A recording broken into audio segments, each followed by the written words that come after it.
Hey everyone, you're watching Wisdom Shots. Let me share with you a short story.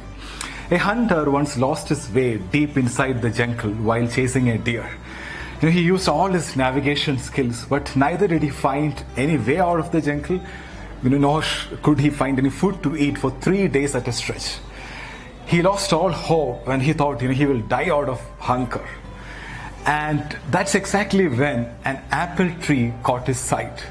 He was so happy he collected 10 to 20 apples to feed him for the rest of his search.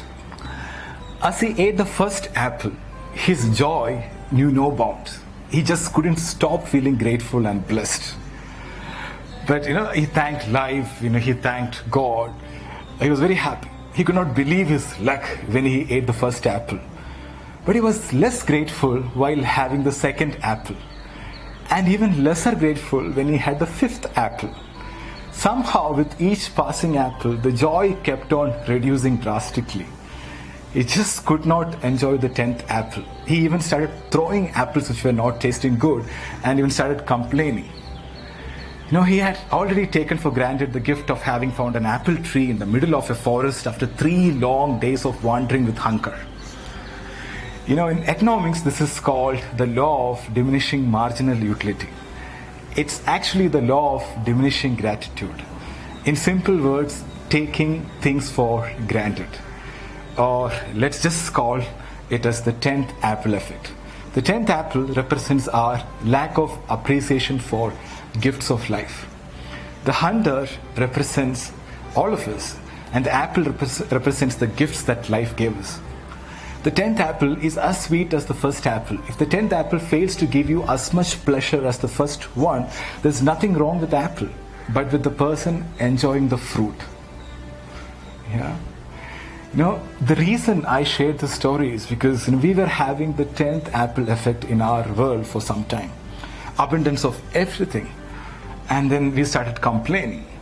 We complained about people, job, government, traffic, food, weather, everything. But during this lockdown, I'm sure that most of you started appreciating a lot of things in life. Things which we took for granted. Even small things like, it's so nice to talk to a human being. And I'm so glad that, we got vegetables to cook today. Or thank God I'm healthy and safe. Things like that. We never, had this kind of thoughts 2 months back. The present situation is shaking us and showing us that we are dependent on something bigger than what we think. And we have to be grateful for all the blessings. Now we started appreciating the luxury we lived in.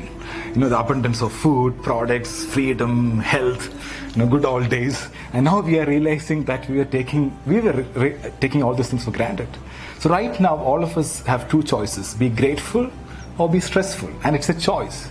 I want to share with you an incident on this regard. I don't know whether it's a true incident or fiction. I got it as a forward, but a really powerful one. So, a 73-year-old man in Italy, he got better in the hospital. He was told to pay for the ventilator for 1 day, and the old man started crying. So the doctor advised him not to cry over the bill and we'll manage and things like that. But what the old man said made all the doctors cry. My grandpa said, I'm not crying because of the money I have to pay. I can pay all the money. I'm crying because I've been breathing God's air for 73 years and I never paid for it. Now it takes 5,000 euros to use a ventilator in a hospital for 1 day. Do you know how much I owe God? I didn't thank God for that before. Grandpa's words are worth our reflection. When we breathe the air freely without pain, no one takes the air seriously, right? Only when we enter the hospital we realize that even breathing oxygen with a ventilator costs money. When you change the way you look at things, the things you look at change. Gratitude is a strong, powerful, empowering emotion. Sometimes we have to bring more awareness and be more grateful for the gifts in life. Gratitude supports our immune system. It makes us strong. But on the other hand, stress makes you weak. One thing I've experienced in my life is whenever you are grateful, if you're grateful, you can't be fearful. Right? Both doesn't go together. So be aware of your state of mind and start counting your blessings. thank you is the best prayer you can chant all day long. The law of the universe is when you are grateful for things you have in life, you will have more things to be grateful for. I repeat, when you are grateful for things you have in life, you will have more things to be grateful for. So never let the 10th apple effect make you take the gifts in life for granted. Never let your gratitude for life fade away. Thank you so much for watching. Stay happy, stay healthy.